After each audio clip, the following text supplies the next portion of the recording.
Hello and welcome back to part 2 of my Tyranny playthrough. I'm Suitably Odd, and in the last part we did a lot. We created a character, we saw the intro for the game, and we played through the conquest that is now complete, and we're about to get kickstarted into the game for real, and we're about to get some actual taste of what the game is like, basically. So let's not dilly-dally, let's get straight on in there.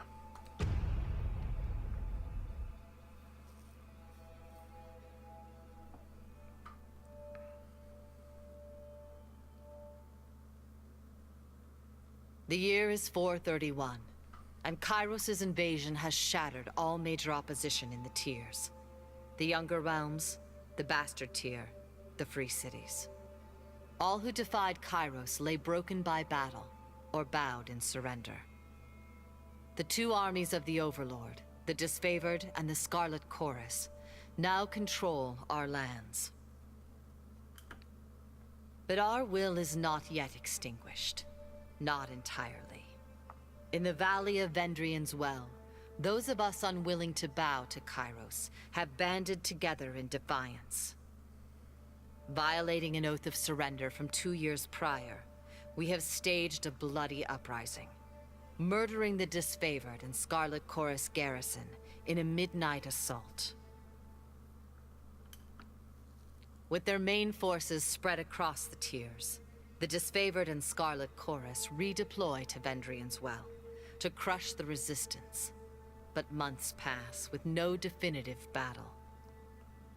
As disagreement and discord paralyze the Archons, we bide our time and wait for our message of insurrection to spread across the tiers.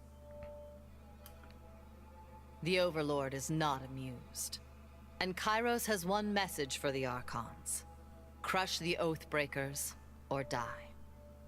Kairos backs this threat with an edict, a magical commandment that can slay all in the valley should the order be ignored. The honor of proclaiming this edict fell to you. Sent across the mountains to Vendrien's well, you carry the Overlord's edict to read before the Archons. As you finally make your way through the winding mountain passes into the valley, the ground trembles, and Kairos' magic seals the way behind you. You are trapped in Vendrien's well, with Kairos' armies and the Oathbreakers. The only way to survive is to fulfill the terms of the Overlord's edict, in any way that you can.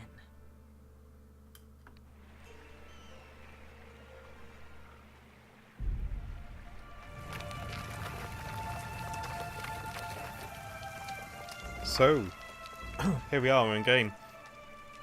And Paradox account rewards, it's probably worth pointing out if you haven't already and played Pillars of Eternity and you sign up to a Paradox account, you could get free items every day you log in, which is kind of interesting. There's an option for it on the main menu, something I didn't realise at first, but obviously quite helpful to have.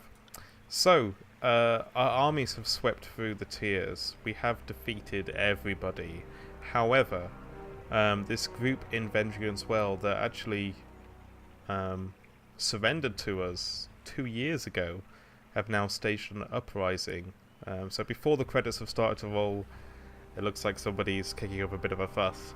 And after months have passed trying to quell this rebellion, and with nothing happening, the Overlord Kairos has got a little bit uppity, a little bit tired, and he's sent me to deliver a final edict to the two Archons, the two leaders of the Disfavored and the Scarlet Chorus, that they must quell this uprising.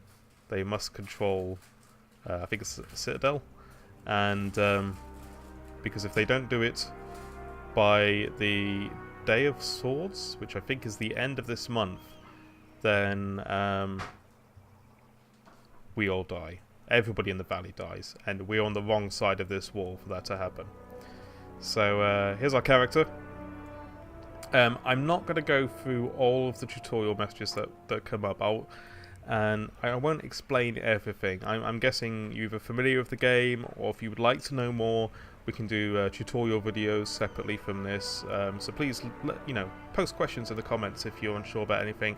Either I or someone else, I'm sure, will be happy to help explain or shed some light on something here.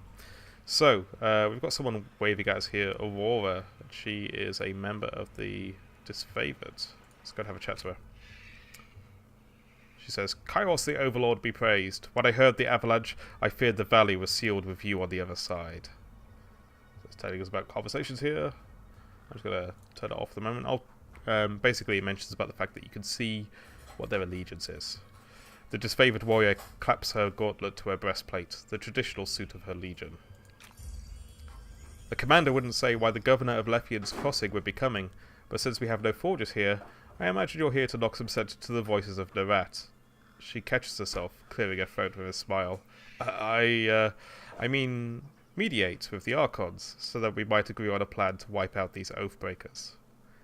So, I mentioned about these like little orange links here, leading to further information. These green ones lead to information about conquest decisions. So, remember we took on Lethian's Crossing in the last part, with the governor of Lethian's Crossing, and she mentions about having no forges because that's where the iron was coming from, and the forge bound we were basically overseeing, making sure they produced iron weaponry for the Disfavored. So I like how it's tying that into the character, and the fact that we've been a central character in the last 3 years as part of this conquest. It feels like I'm not the new person on the scene, constantly having to explain who I am. It feels like I'm already part of this world. Fantastic way of starting an RPG. So I could use my lore here. So, can you hear that hum in the air? That glow around the rocks? The avalanche is Kairos' magic. The Overlord has sealed the valley.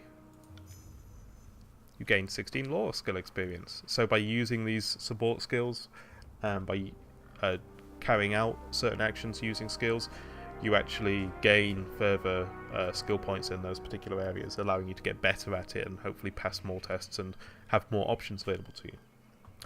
Aurora says, Your senses see more than mine, good Fatebinder. I do not pretend to know much about such things, but if that was Kairos' magic, and you're here on important business, well, you don't have to be the Archon of Secrets to guess that you're here to proclaim an edict.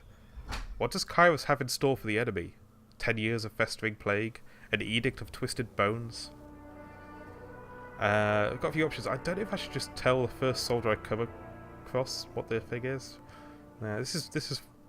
I've got to deliver this to the Archons. It's for their eyes only. Well, you've travelled a long way. I will keep you further. I'm sure the Archons will want to hear you from... Her voice falls silent, her attention snapping eastward with alarm. Did you hear that? More runners. Third time this week. The Oathbreakers keep trying to send messages through the mountains to gather help from outside the valley. She points over to the collapsed path by which you arrived. But they're a bit too late for that now. Come, let's show these Oathbreakers a good fight. Has she got a weapon? I'm a little bit worried about her. She ran towards the guy with the big sword a little bit too readily there. So, very much like Pillars of Eternity, it's a pausable combat. The user interface is quite a bit different, vastly improved in my opinion. We've got our character selected here. She's not part of our current party. She's doing her own thing. She's shouting, "For the glory of Kairos!" and leaving us in our dust, facing the wrong way, basically. And what we can do is we can highlight these abilities. It shows you the range of them, for instance. And then we can select the ability and select who we want to attack, for example. So, of my current abilities, I have a Thrust ability, which I believe all characters get. So it inherits elements of the attacker's fighting style. So it's a better base attack, basically. I've got my Charged Fist ability, which unleashes a surge of electrical energy, sends them flying backwards. My Energy Shield, and the Searing Palm one I got for burning down the bastard city. And so let's open up with a Charged Fist on him, shall we? Let's get rid of that. And press spacebar to unpause. And whoa, there we go. Yeah, that works. and then we can attack. This is our attack range here, which is quite nice. So you can see a little timer goes down, little lightning bolt, quite nice. Let's use our... See, our first move would have to be from much closer. So that went well. Right. She's running off. Let's have a look, see what's on this body first. Got a whetstone, which gives us 2 armor penetration on attacks for 300 seconds. Or potion of protection. Yes, please. That gives us +2 armor for pierce, crush, and slash damage. Well, we don't really need the whetstone. I'll pop that in the stash.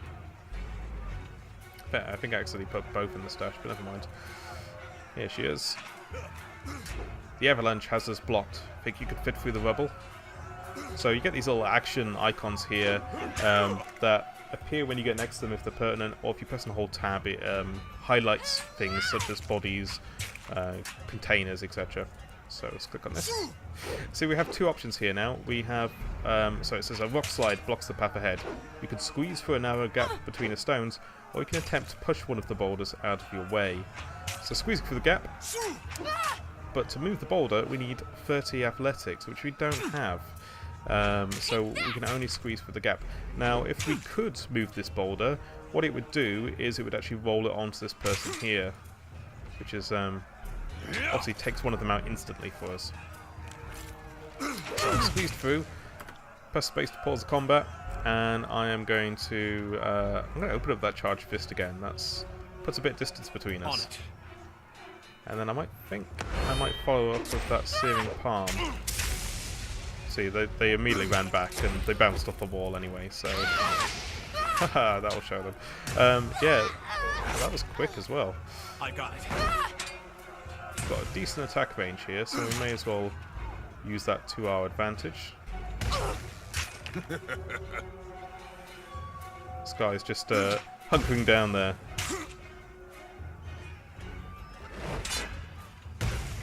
So this will obviously speed up once we get a few more options. What I'm going to do is, there we go, and then set this guy on fire. Just a little bit. Touch warm there, look. Nice. Finished. Where did Aurora go? She stayed on that side of the rock. Let's squeeze through again.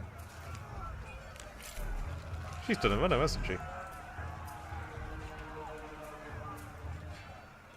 She looks a fair bit smaller than I did. What's down here? There's a rope. Jump down, climb down.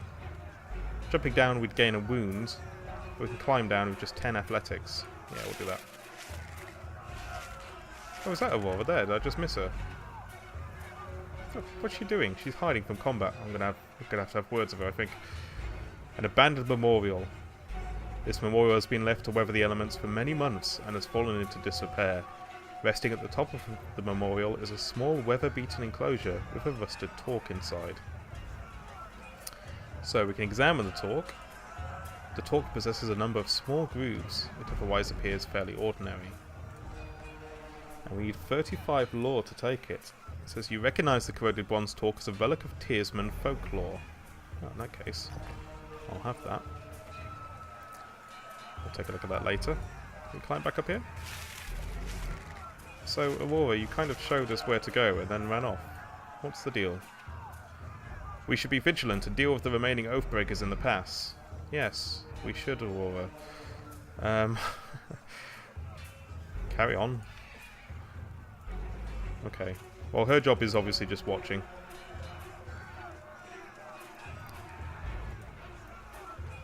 We'll do the heavy lifting, shall we? Just squeeze back through here.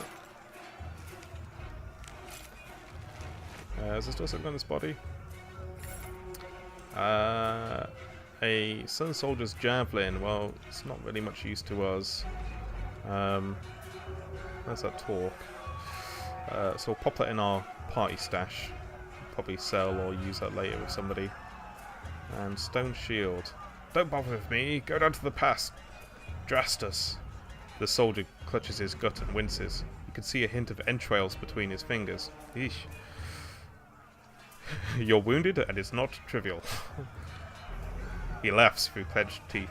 This? But a scratch. I've seen twice as worse 10 times over.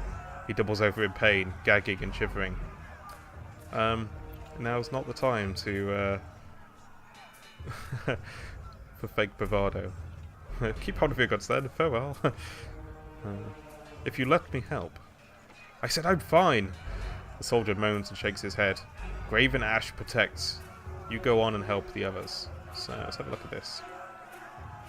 Graven Ash, Archon of War, is capable of shielding his soldiers from injury and fatigue. This protective influence exerts itself even from far away or as he sleeps. If he sleeps, rumors disagree. Few understand how this arcane power works, but all who have faced the disfavored in battle will attest that Ash's soldiers can survive serious harm and shrug off the fatigue of starvation or long marches in heavy armour. When the disfavored are wounded, Ash's Aegis, as some refer to the Archon's unique power, appears to help the disfavored swiftly recuperate and return to battle. Oh, okay, so his guts are hanging out, but he might be fine by this afternoon. Good to know. There's lots of people hanging up on here. Including this guy from one hand. Like someone got lazy when they were putting this guy up. It's like, oh, I can't be bothered to bind both wrists. One will do. Oh, mushroom. Officer said walking death. Waking Death will revive when defeated for 120 seconds. Yeah, okay, we'll stick that in the stash. What have we got here? Several skulls, bleached by the sun and picked clean by carrion birds, are spiked on a roughly hewn post. It is the only heraldry the Scarlet Chorus needs. It's effective. Yeah, it's definitely noticeable. Oh, she died. Try and catch me, worm. A young Scarlet Fury weaves around the Vendrien Guard attackers, avoiding their weapons with fluid and grace. She nods to acknowledge you. A breathless enemy soldier passes a glance to a countryman. This one's crazy! Too much lead in her water. We should cut our losses and turn back. Ha! Fatebinder. Here at last.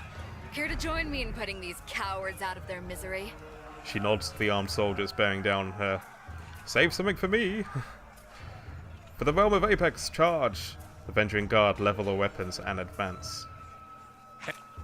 Okay, so we've got 3 enemy here, and oh, she's in our party. Very cool. Very cool. So we can select each of them individually. We can sort of see her abilities as well. So she's got a skewer move, which she's a dual wielder, and she thrusts both her weapons into the target, and it penetrates armor. Nice. Burning Iron is using a bow, hence the huge green range on that. And Blood-Soaked Stone is a combo ability between myself and her. So I'm going to skewer... Who's got the most armor here? Well, they both look pretty much well equipped. So I'm going to skewer this chap. And then Ludus is going to... I wonder if I can get her to disengage if I use Charged Fist on her. Because if somebody disengages, they get sort of negative modifiers, and they can get hit in combat. So let's give that a whirl. We have company. Nah, she stayed engaged with her. Maybe if they're engaged with you, they get thrown back. What I am going to do though is throw Energy Shield onto her, because she's taking all of the hits right now. Also, I just want to see what it looks like. And now, he just did triple throw. But I'm going to try and finish these off if I can. So let's finish this one off. And then I want to try and have a look at this combo. Now, when you select the combo, you can see they both have the icon now. So when they're both ready to use it, I'll do a special combo between them. Let's see what that looks like. She gets down. Swoops the legs out. Good work. And then we do an attack that causes bleeding, and that was quick and effective. One of the other things she's got actually is battle stances. We don't have any stances available, but she has certain stances, and this one gives her plus 20 dodge. This one gives her less dodge, but it adds bonus damage. Gives her less parry, so it's more like a more offensive stance, basically. And this one gives her plus accuracy with bows and dual wield. So because she's a little bit, quite a bit hurt actually, we'll give her this plus. In fact, she's already doing it herself because combat AI is on. So hopefully she'll go into a bit more of a dodge mode. And in the meantime, I'm going to set this. I got it. Javelin throwing stab on fire. Nicely done. I just keep bashing him. In fact, I'm actually going to use the thrust move. Just want to see what it looks like. Right. Wow. So you actually did kind of thrust the staff into him then. I can tell you didn't spend the conquest in a diplomat's tent. The fighter surveys the fresh corpses and nods with satisfaction. I'm Verse, by the way. But there are more important things to take care of than introductions. Those Vendrien guard we killed didn't come alone. Good point, Verse. Pleased to meet you, by the way. I'm ready if you are. I like that. Before we go, you might search among the remains of our fallen comrades. Wherever they're bound, I doubt they'll miss their boots, much less any rings or any useful iron they might be clutching. Rings. Rings were first introduced by Kairos in the early years of the Northern Conquest. The currency of the Divided Realms was of questionable value and easy counterfeit, and rings offered the promise of a shared economy simple enough for anyone to understand. Today they are the standardized currency across all the known lands of Terratus. Their commonality and ease of transportation quickly made rings the preferred unit of trade, even in realms where Kairos' peace is not observed. So, Kairos the Overlord, evil guy, sweeping across the nations with his armies and powerful edicts and laws, etc. But, you know, not a terrible ruler, necessarily. He's brought about a single currency. I'm still trying to roll out chip and pin in the US. So, this is a good thing, right? Certainly sounds good. So, you should honour your fallen, not pillage them. I see your point there, Spectacle. We've already taken from bodies, so I see your point. Nice and practical. No reason to pity the fallen. Before long, we might wish we'd joined them here. But at least we'll enjoy heavy pockets and warm toes. Cannot understate the importance of warm toes. For the voices of Nerat! Verse furrows her brow and focuses down on the battle to come. Okay, let's grab some of these things here. We've got, ooh, Scarlet Fury gloves. So if we select her, does that give us... so that gives us a...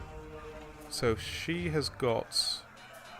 this gives us plus 2% deflection, plus 1% precision, and plus 0.79 unarmed DPS. So we'll definitely give those to her. She can swap those out. She hasn't got a helmet on, so we'll give her that as well. I've got 5 healing potions. She's got 3 by the looks of it, if that's the same. So we'll give her that too. Scrolls.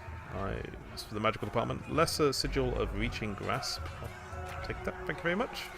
And a bit of hide. We'll pop the hide in the stash there. Will do. Oh, the shield was still going for a little while there, wasn't it? So let's have a look at our equipment here. So if I pop these gloves on, pop that in the stash. What's this then? Oh, it's Kairos' Edict, that's what I'm carrying. Kind of important, that. Don't want to lose it. Pop this helmet on. That's a pretty terrifying helmet.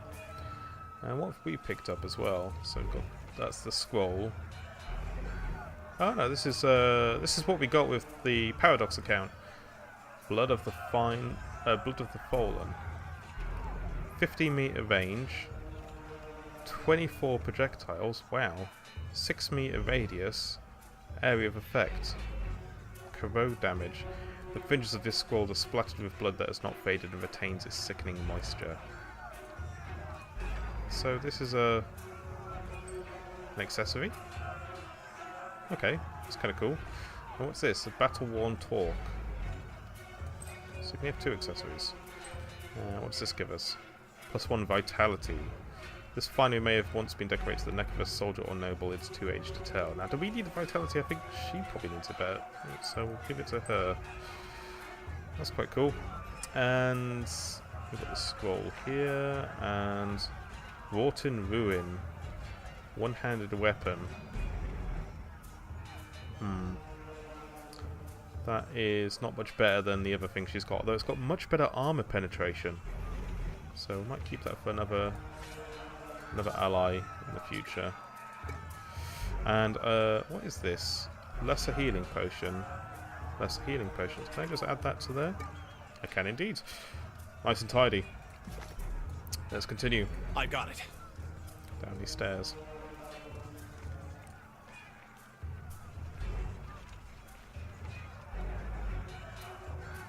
Eyes forward, no looking back. The Vendrien guard warrior roars with his falx head high, his words largely lost over the din of combat. What's a falx? The falx is an enduring symbol of military life in the tiers, adapted from the agrarian scythes of Azure. This curved blade was, in ages past, the weapon of peasants forced into battle.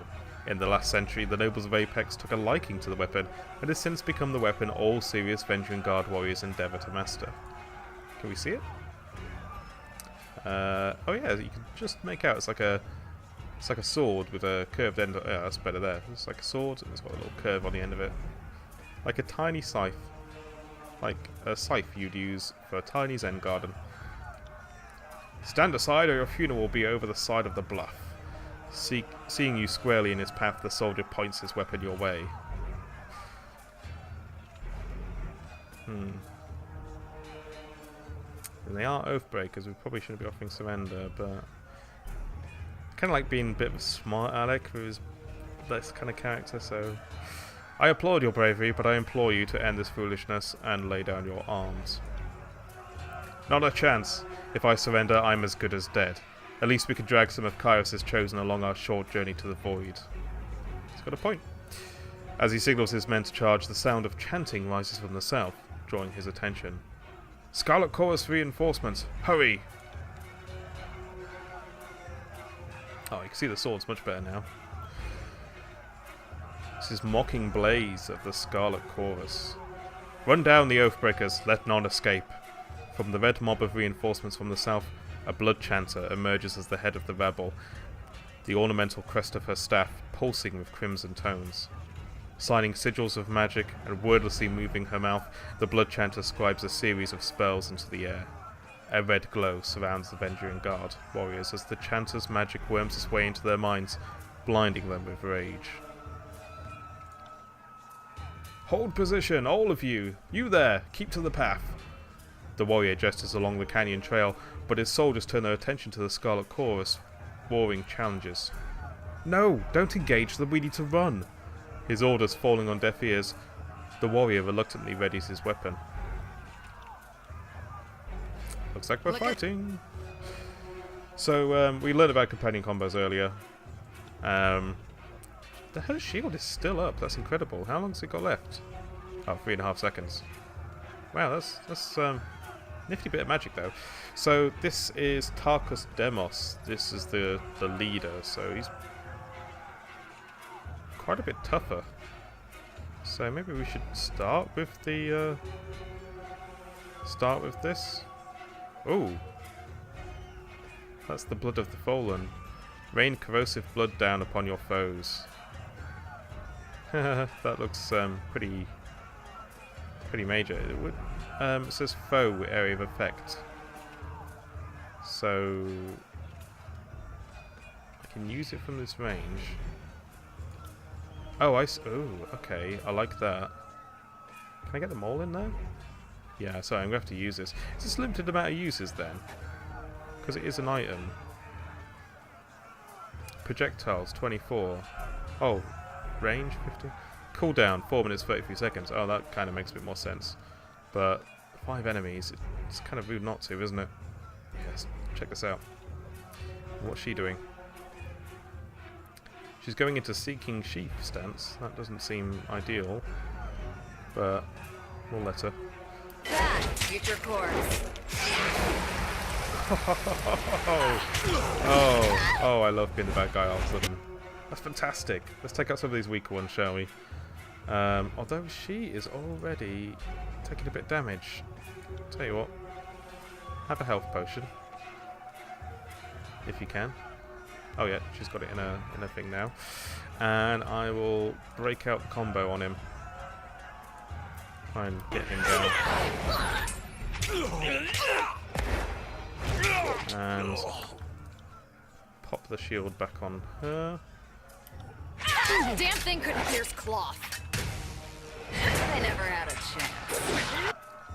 Looks like one of them has been killed off there. I really want to try and get this guy down though. Should we set him on fire? I think that's probably a good idea. But is setting someone on fire not a good idea? Yeah, he did not like that. I'm not engaged. You can see these coloured lines here. This red line leading to her, and you can almost make out a little green line leading back. That's them engaging one another, which means I can actually move back out the fight, and I won't be disengaging, which is a bad thing to do. She is pretty heavily wounded as well. We're going to have to... She's got poison she can use. Enraged infliction. I'll just take another potion, I think, for that. Let's move out the way and then pop that shield on her because it didn't fight off last time. And he's down, so it's just the two left here to deal with. And they're mostly focused on these other non-party members, so I'm quite happy with that. In fact, let's get her to attack the nearest one, and I think we're good. Both in a wounded state, so that's good. All done.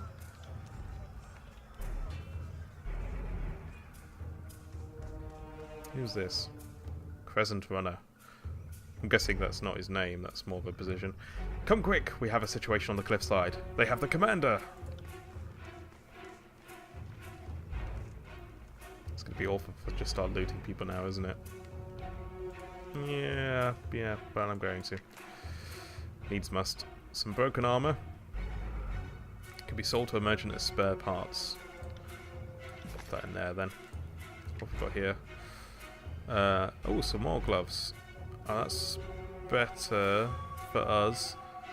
So that will give us more deflection, a little bit added to our recovery time, but better position and better unarmed DPS.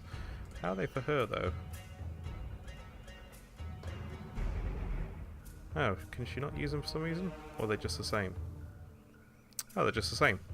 In that case, I've just scored myself a new pair of gloves. And I'll give her the healing potions because she is going through them pretty quickly at the moment. Let's take a look at those gloves very quickly. And... nice. Oops, just put them back on. There we go. Select her first. There we go. Replenish your potions a little bit. So, I'm actually going to call it to an end there. My typical episodes will try and be about 30 minutes long or so. I think that's a nice time. And if I'm going to do like 1 hour specials and things like that, they'll probably be on like video episode 5, episode 10, etc. But let me know your thoughts about that. Obviously, this game feels like we don't get a lot done in half an hour at the moment.